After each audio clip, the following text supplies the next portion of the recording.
And then, ayun na siya. Pakukuluin lang natin siya ng bongga.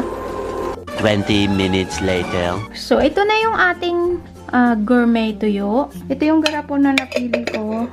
And then, ilalagay lang natin yung tuyo sa ating garapon. Isasara nyo lang po ng maigi yung takip. And kung gusto nyo siya gawing business, pwede nyo gawin yung kanin process para tumagal lalo yung gourmet tuyo nyo. Pero ito na yung aking finished product. Sana po nagustuhan nyo yung paggawa ko ng gourmet tuyo. Alam ko po na maraming ibang paraan. Iba-iba po tayo ng paggawa ng ating gourmet tuyo. Ako po is ganito po yung paggawa ko ng gourmet tuyo. Kaya po, kung nagustuhan nyo man po yung